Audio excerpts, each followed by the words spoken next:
morning guys, mga kahayop at ka-resort. Dito po tayo ngayon sa Assumption. Meron po tayong i-o-okular na bagong resort. Tayo po ay nautusan.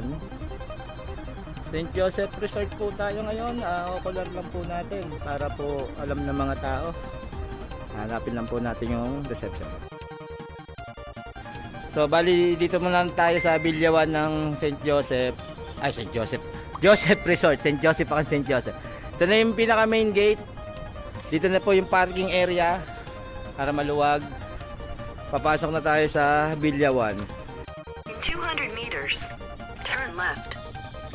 Ayan po. Ito po yung function room. Ready yung mga upuan.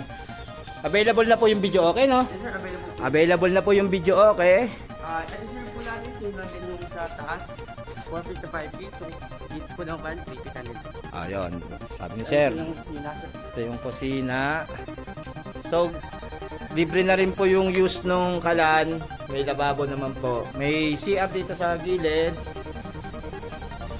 Ano po yung CR. Para mag-changing room shower. Ayun Ito, sir yung water fan. ito po yung pool. 5 feet po ito.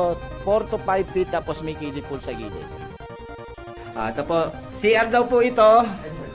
Ito pala CR. Ito yung Yan yung kwarto. kwarto. Ito yung CR po, may shower room, one bowl, may lababo. Ito po yung kwarto, silipin po natin. Sir, good for Good for 30 bucks po siya po. good for 30 packs po ito, pero ang bedroom ay Up and down. up and down po. Ito may isa rito. Akyat po tayo sa taas.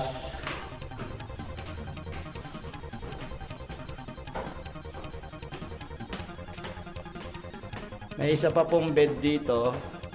Tapos may CR na rin po ito sa taas. CR lang po dito. CR po ito. Bali sir, dito sir, wala po tayong aircon lang po. Wall fan lang po meron tayo. Ayun, wala daw pong aircon dito, electric fan po tayo lang dito. Pero malamig naman po dito sa Antipolo. Ewan ko lang po kung sa iba hindi sanay. Tapos meron pong terrace. Yan. Pwede kayo magpatawag. Yan, kanyari meron kayong mga gustong patawagin, no? Pinatawag ko kayong lahat. Yan, nandyan lahat. Nakita nyo po yung mga naliligo.